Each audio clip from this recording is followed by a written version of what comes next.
अस्सलाम वालेकुम सामीन। 22 सफरुल मुज़फ़्फ़र की तारीख शुरू हो चुकी है। 8 सितंबर है। खबर का उन्वान है उत्तर प्रदेश की घोसी असम्बली सीट। ये घोसी असम्बली हलका उत्तर प्रदेश के ज़िला मऊ में पड़ता है, जहां पिछले 5 सितंबर को वोटिंग हुई थी और आज वहां दिन में गिनती हुई है। इस गिनती में हुक्मरान पार्टी बीजेपी को बहुत ज़बरदस्त हार हुई है। आप थोड़ा सुना हार कैसे हुई है।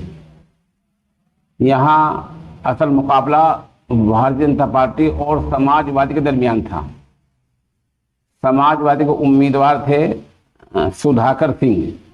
सुधाकर सिंह को 1,24,427 वोट मिले हैं और बीजेपी के उम्मीदवार थे दारा सिंह चौहान।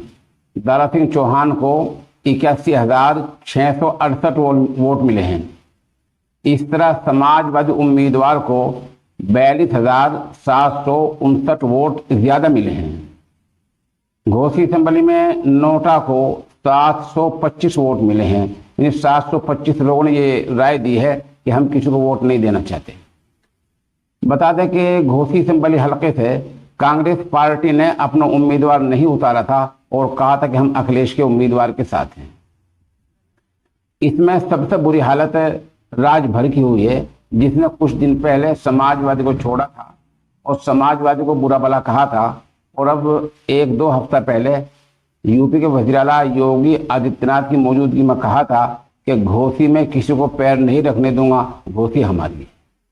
आज राजभर सिंह मुंह छुपाए फिर रहे हैं और अब उनके पास कहने को कुछ नहीं रह गया है। आज उनका ये बयान आया है कि रणनीति बदलेंगे और 2024 के लिए और तैयारी करेंगे। इसके अलावा उन्होंने कुछ नहीं कहा।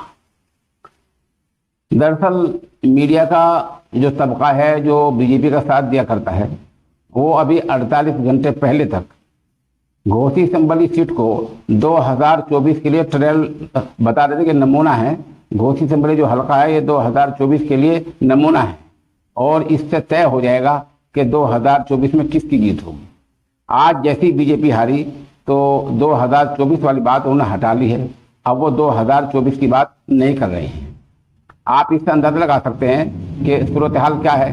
बहरहाल बस हमें यही बताना था कि समाजवादी पार्टी का उम्मीदवार बीजेपी पार्टी के उम्मीदवार से 42,759 वोटों से जीत गया है।